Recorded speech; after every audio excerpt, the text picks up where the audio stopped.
We've made it through the summer onslaught, and there's about a month left till CYL. Our last new heroes banner before the Choose Legends break is Ymir and More, with More being Shadows of Valentia. Today we'll be talking about Kamui, Est, Ascended Celica, and the new Fae original character, Ymir, who made her first appearance in the recent Tempest trials.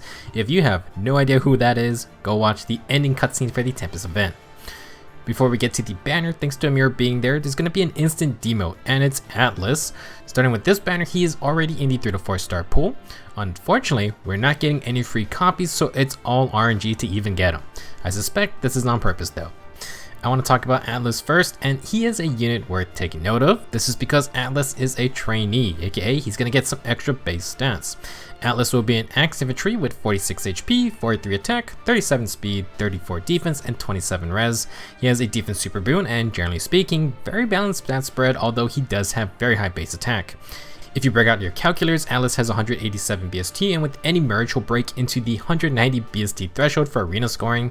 He is the second Gen 6 trainee for infantry behind Legendary Fae. For those that care about arena score, Atlus being a trainee means he's going to compete with the upcoming Gen 7 units, assuming CYL ushers in a new BST generation as expected. Because Atlus is a trainee, besides his weapon, the devs gave him absolutely nothing for his base kit. So is whatever Earth Boost in 2022 is just plain sad. We have all these B tier budget skills like bonds, forms, or ideals, and instead they toss in Earth Boost. Atlus also has threats and attack and defense too, which is okay, but pretty much only used to inherit attack and defense menace. What is good about his kit is the Stout Axe Plus. At start of combat, if unit has more than 50% HP, grant +5 attack and defense, and if the foe makes a follow-up attack, you reduce the first attack by 50%. We now have an axe version of the Courtly Candle, and these weapons are pretty interesting for super slow tanky units. If you know you're going to get doubled and you expect no follow-up on the enemy, why not just reduce some damage first? Now, some have mentioned using Stout Axe on Brave Edelgard, and it's an interesting idea even if she might get a refine very soon. Basically, she will turn into an armored version of Brave Ike thanks to Black Eagle Rule. Stout Axe reduces the first hit by 50%, then Black Eagle Rule gives 80% damage reduction on follow-up attacks. It also still gives Edelgard a follow-up of her own, and the main purpose is to abuse it with save skills. Flower Hauteclair is great for its mobility and mixed phase usage, but Stout Axe can definitely compete in the safe build. Overall, Atlus is going to be a neat unit if you want to invest in him. He has great attack, decent speed, and okay defense and res. You can invest in any of his stats, even HP, and the 190 BST potential makes Atlus future-proof at least until the next year. Now that's great, but the devs probably knew this, and that's exactly why we ain't getting any free copies, and he isn't the 4-star focus unit either. If you want to merge Atlus, you better be summoning all green orbs from now and start praying. Now for builds, Stout Axe kinda doesn't fit Atlus. He has enough speed to avoid some doubles, although you can still get the damage reduction against faster threats or just auto follow-ups. If you do want to utilize it, I would try the cheesy Bonfire build using Times Pulse and Steady Breath, reduce damage from one hit, and fire back with Bonfire. You can also use attack and defense unity to keep or to avoid debuffs, and low attack and defense to negate enemy field buffs. Luckily for Atlus, he has a ton of inheritable axes at his disposal. The new Seahorse Axe from Summer's Set is great for free doubles and can simulate no follow-up. Atlus has the speed to win speed checks against tanks, and he has the super high base attack to deal some damage. It's a very flexible weapon, and you can run it with all kinds of things like distinct counters, special spiral, dodge skills, attack or speed smoke 4. For sacred seals, we got bonds, forms, solos, maybe even the new bonus doubler. If you want to take the speed route, Atlus will compete with other units like Young Boyd or Gonzalez, but we got great axes like the Springy Axe or Rain Axe. Infantry can use the new tier 4 oaths, which are hilariously good, and you can run the usual offensive skills like Surge Sparrow, Heavier Flashing Blade, maybe an ideal A skill. For other weapons, Atlus would be great with both Ninja Brave Axes. The Pledgeon or Unbound Axe is fun for solo builds as well. Lots of options available. Good luck if you want to merge him up, and if you run into Atlus in the future, Stout Axe is great to keep on hand. Moving on to the actual banner, our 4-star focus unit is Kamui. You can get him at 4 and 5-star rarity, and he will demote after the banner is over. Kamui is going to be a proper 4-star focus sword infantry unit. Unlike Summer Leon, he is of the more traditional speedy swordmaster type. Kamui has 44 HP, 38 attack, 41 speed, 36 defense, and 22 res. He has a speed super boon, and this is important because this only puts him 1 point behind Gi, who is the other recent sword infantry demote. Kamui and Gi are very close, but Kamui is a 4-star focus unit, so you have a better chance to summon for him, or at least for more copies at this time. For old skills, Kamui will have some great budget options. He has Luna, Speed and Defense Ideal 3, and Attack and Defense Oath 3. Kamui is the second unit with Speed and Defense Ideal, and he has the tier 3 if you want to upgrade to the tier 4. As for Attack and Defense Oath, after seeing the crazy buff tier 4 Oaths got, you'll want to keep any Oath C skills for future inheriting. Kamui also brings a fantastic new inheritable sword with him. After complaining about no good inheritable swords, these have been rolling in non-stop, and I'm okay with that. Upfront Blade Plus has 14 might, and at start of combat, if the foe has more than 75% HP, grant plus 5 attack and speed, and neutralizes units' penalties to attack and speed during combat. The Upfront series seems to be the same as the Springy Axe or Bow. These are great inheritor options for pure attack and speed because you completely neutralize attack and speed debuffs. That's great if you need to compete in a speed battle. The activation condition is pretty generous for both phases, but be careful if you cannot one-round enemies. In extended fights, Upfront Blade may not be active when you need it. Overall, Kamui is basically the same as Gi if you're looking for a fast sword infantry unit to merge and build. Both have big competition with Yen Fei, but for the non-distant counter usage, we have some great sword options now. As mentioned, I would say Upfront Blade is the new go-to if you only want to focus on speed. It's a great weapon for dodge purposes, and there are many other offensive pairings like Desperation, No Follow-Up, or perhaps Tempo if you can get it. With his base kit, it's tough to get Speed and Defense Ideal for, but Attack and Speed Ideal works as well. Attack and Defense Oath is fine to keep, but right now the crazy Attack and Speed Oath 4 is still available on Summer Erica, and it's just a great C skill.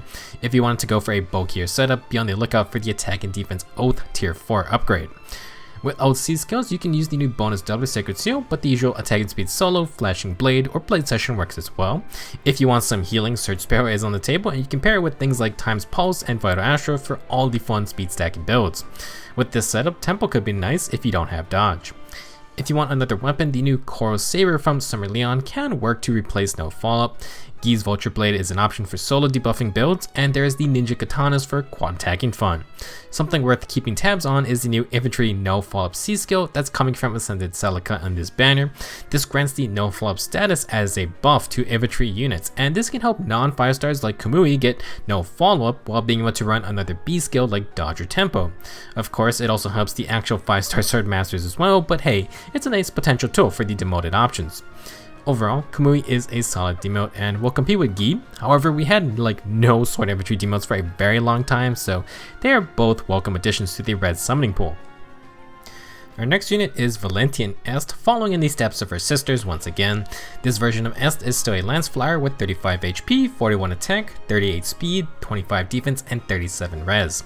35 HP and 25 defense is not great for a melee unit, but Est has a few ways to not explode instantly. She will have HP, attack, and speed super boons, but there is a case for taking a res boon as well. Her 37 base res is tied for best in class, and 41 base attack also puts her at the top for Lance Flyers. This S sort of wants a lot of different stats, and we need to try and find a balance that works best. For old skills, she's going to come with Iceberg and attack and res push 4. More res stacking, but I'm not the biggest fan of push 4s when catch 4s also exist. S's new weapon is going to be the Tri-Edge Lance, 60 might, contour remaining +1, and a flat +3 attack. She'll hit 60 total attack, continuing the high attack S tradition. If she initiates combat or is within 2 spaces of an ally, S gets +5 to all stats. She deals bonus true damage per hit equal to 20% of her res stat, and she gets 40% damage reduction for 1 hit.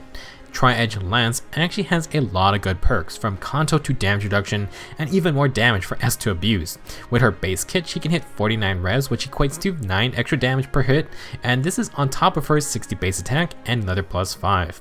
Est is going to hit pretty hard. As for her damage reduction effect, this can be active on both phases, so despite her lower HP and defense, Est can definitely stay alive. For her B skill, S brings Flow Feather 3. If unit initiates combat, neutralize effects that prevent units follow-up attacks, and if you win a speed check, you deal extra damage per hit equal to 70% of the difference between res stats. You also reduce damage from the same amount, and this has a max of +7 while not working on AoE specials. So, Flow Feather is the res equivalent to Flow Flight. It essentially is a Flow B skill combined with Pegasus Flight, meaning it's player phase only, but you get offensive no follow-up. The speed check gives you 10 extra speed to work with, so S doesn't have to be super crazy fast, but she will need some speed if you want to have a B skill against faster units. As for the res check, you need to win by 10 or more for the max plus 7 damage per hit and 7 less damage taken. In terms of other users, Flow Feather basically fits the flyers who can already use Pegasus Flight, which is a rather limited cast. It's a more offensive option, while Pegasus Flight works on either phase. Valentian Est is sort of a res counterpart to Spring Maria if you remember her. They both have the Flow B skills for defense and res, and they both have weapons that grant more damage scaling with defense or res. While Maria has IO Shield and double flat damage reduction, Est gets Kanto and has 1% damage reduction skill with 1 flat damage reduction skill. Similar to Maria, Est wants to stack some speed to actually double and activate Flow Feather. Then you need to get as much res as possible to get more damage from Tri-Edge Lance, and you get the max benefits of Flow Feather. However, that doesn't mean attack and defense isn't useful either. Basically, with your stat boosting slots, you need to determine how much speed or res is enough. Even though Flow Feather gives you 10 speed to work with, I think one more speed skill is nice if you want to fight faster units in general. As for res, I would keep attack and res push or swap to catch 4. You can then use Rains, Oats, or Menaces, and then you got a Sacred Seal that can fill in your gaps. Personally, I would rather buff S's own res instead of debuffing the enemy's res, since they do the same thing for the res check. But extra res is going to make S tankier against magical damage. Debuffing the foe's res doesn't give S more damage directly. If you use a Rain C skill, I would grab an attack version and either speed or defense. As an attacker, S can be pretty scary. Her high base attack is getting 2 extra sources of true damage per hit, and she has offensive no follow-up to double, so you can get double the value. She has 2 ways to reduce damage, and if she survives, she has Kanto to retreat. I am concerned about long-term survivability since her base HP and defense are pretty low. Surge Spell could solve this, but flyers don't have the craziest special cooldown options. At least S can use Heavy Blade decently well. Overall, Valentian Est has a lot of fun skills, and she can definitely do some damage if you can get the max benefits from Flow Feather. She's geared toward the player phase, but if flyers can get a better mixed phase B skill, then S might be able to use it with Tri-Edge Lance a bit better. Next up is Ascended Celica, who this time is a colorless infantry mage. Celica is going full offense once again with 40 HP, 43 attack, 42 speed, 21 defense, and 25 res. She has speed and res super boons, but Celica ain't exactly planning to tank a lot of hits, so I would just go with good old attack or speed. In terms of stats, this Celica is basically right behind the leaders in attack and speed for mages. She's very fast with a ton of damage. For old skills, Celica has Moonbow and really lays into the Glass Cannon playstyle with Life and Death 4. She also has her legendary ult, Sophia B skill, which is basically just no follow-up 3 plus Desperation 3. Pretty basic, but that's a strong offensive combo since if you outspeed, you double twice in a row guaranteed. Legendary Celica's main concern is getting to Desperation range safely, and Mela's Testament addresses that notion with the simple phrase, just don't die. This tome has 14 might and X-Rate specials. If Celica initiates combat or is within 2 spaces of an ally, she gets plus 6 attack and speed, no guard, extra true damage per hit equal to 10% of the foe's attack stat, and finally, if Celica is above 25% HP, she can survive a fatal blow. So first off, Mela's Testament is pretty simple, more damage, more speed, faster specials, and you can't slow Celica's special charge either. As for the miracle effect, it only works if Celica is above 25% HP at the time. This means if Celica is at 24% HP, the next hit can take her down. The main purpose of this effect is so that Celica can get into desperation range via Sophia and then just sweep through enemies without being touched again. For her C skill, Celica has Infantry No Follow-Up 3. At start of turn, grant the No Follow-Up status to infantry allies within 2 spaces. Oh boy. Obviously, this is an infantry only skill, but keep in mind the no follow-up status requires a speed check to win. This means you can't toss it onto Summer Leon and let him pair it with his follow-up sword. The main benefit of this C skill is being able to free up that B slot for basically anyone who wanted no follow-up in the first place. It is such a strong ability to have for offense or defense, and it can let you take other strong skills like dodge, tempo, lulls, special spell, wrath, or even the classic desperation. Celica could let everyone get Sophia essentially. As a counterpart to relying on this C skill, it can be false started, and the dual Thor and Loki can get rid of status effects. If you have the no follow B skill, neither of those things can get rid of it on your unit. Regardless, this skill has some great potential if you liked running Legendary Male Ballad for his no follow-up aura. This is another way to replicate it, at least for infantry units. Ascended Celica's game plan is about as simple as it gets. Outspeed the enemy, literally not die unless the enemy can hit you more than once, and just double while proccing Mumbo. To be extremely honest, while Life and Death is fine to keep due to Miracle, you could technically not just lower Celica's defense and res. For example, if you instead use Swift Sparrow or Attack and Speed Ideal, maybe she tanks a hit and ends up at 26% HP. If that happens, Celica can still have the Miracle effect ready, so technically I feel like that's a better deal. After a fight ends, Celica should be under 75% HP, and at that point, you can just initiate and double twice in a row via the no follow-up desperation combo. Very simple game plan. For some added spice, you could run Flashing or Heavy Blade, then use Luna. For C skills, infantry no follow-up is purely support based, and Celica can get stronger herself with Times Pulse or Attack and Speed Oath 4. She also isn't a bad user of AoE specials and Special Spiral. Very high base attack, plus accelerated specials, plus no guard, means Celica will always recharge the AoE special. To get the first one going though, she has Miracle to survive a fight, and she has no guard. Although extra cooldown from things like Times Pulse would just make it easier at the start. Before we move on, let's discuss the Infinite Miracle setup. Unlike Hell, you need to get back to 25% HP. You must run double Mystic Boost to get 12 HP, and at 40 base HP, that's enough to get above 25%. In theory, this works, but you lose Soul Sophia, which means no follow. I can't stop you if you want to try this out, but I don't think it's anything special. Last up, we have Ymir, who is the Dragon God of the Realm of Life. If you didn't fully understand what's going on, basically Error is not Hell's daughter. Hell stole Error from the Realm of Life, hence why Error could keep being killed over and over. The ongoing Tempest side story might reveal more info, and Ymir basically came pre-dead. I didn't think you could get killed faster than Gunther, but I guess I was wrong. Story-wise, it seems like Ymir gave her life to Error, and I think it's a safe bet Ascended Error is all but guaranteed later on. Now as a unit, Ymir is a green cavalry dragon, very unique class type that's basically exclusive to phased dragon gods currently. For stats, she has 38 HP, 40 attack, 26 speed, 35 defense, and 34 res. Ymir has attack and speed super boons, and despite being a bit slow, she could use the extra speed for something.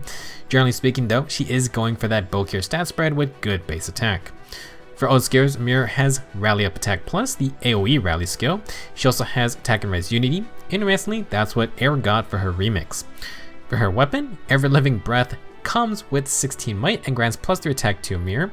If a rally or movement assist is used by or on Ymir, she restores 10 HP to allies within 2 spaces of herself and the target ally after movement. She also neutralizes any penalties on those units. At start of combat, if Ymir has more than 25% HP, she gets +5 to all stats and a free follow-up attack. So first off, for personal combat, Ymir can get her own doubles despite being slower, and she's getting more attack to be a bit threatening. Ymir has 3 movement and magic damage, so she can do some work against unprepared foes. Now for support, Ever Living Breath works off a rally or movement assist as long as Ymir is involved. She can heal and cleanse allies within 2 spaces of herself and the ally. However, even if the range overlaps, you can't stack the healing for 20 HP. That said, I don't think there's any rules saying you can't just rally or move Ymir multiple times in a turn. For example, Ymir can rally for 10 HP, an ally can rally her for another 10 HP, then you could also reposition Ymir for 10 HP and so on. If this does work, then Ymir can act like a makeshift healer, and of course, she cleanses penalties for your player phase moves, very fitting for the God of Life. Like Nifla and Muspel, Ymir has her own Ever-Living Domain C skill. If unit is within 2 spaces of any ally, grant +4 defense and res and the following effects to Ymir and those allies. If unit has more than 75% HP and forward reduce unit's HP to 0, unit survives on 1 health. Once per combat, does not stack with non-special miracle effects, aka Hell's Weapon. So Ymir's domain is like joint drive defense and res, and it comes with a miracle zone. However, miracle only kicks in when above 75% HP at the time of the hit.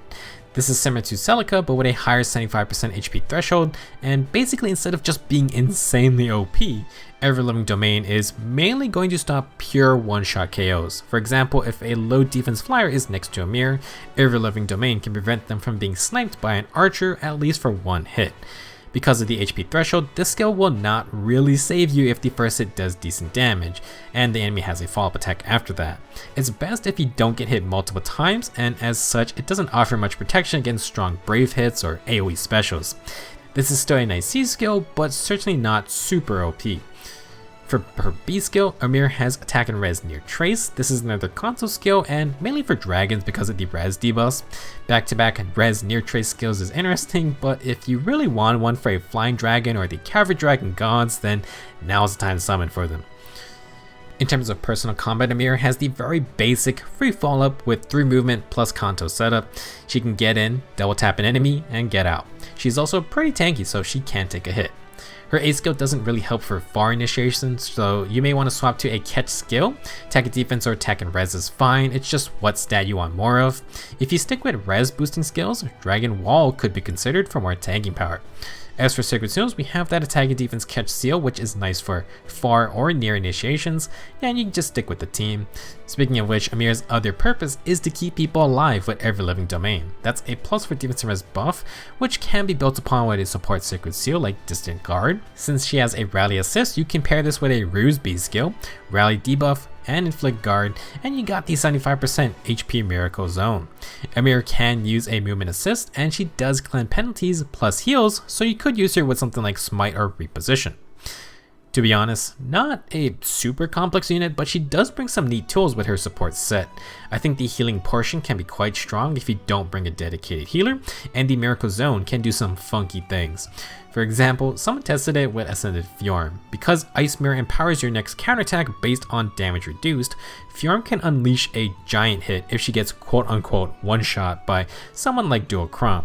We learned with Nyx that Miracle counts as reduced damage for these empowered counterattacks, so a mirror with Fjorm, Nyx, or Atri could be quite surprising. If you see any of these units next to a mirror, you may want to consider your initial attack. Overall, very neat unit. She has some combat power herself and unique support capabilities just like Nifa or Moosebo. If you aren't summoning or you're still in the summer vacation mood, our next Grand Hero battle unit is Brigand Boss. Another meme character has made it in. Unfortunately, memes can only carry you so far. We'll be talking about him in the next video. If you are going to be summoning, then I wish you good luck. Personally, after being baited all year long, I'm finally putting a lock on my orb stash for CYL. Thank you for watching, and I will see you guys in the next video.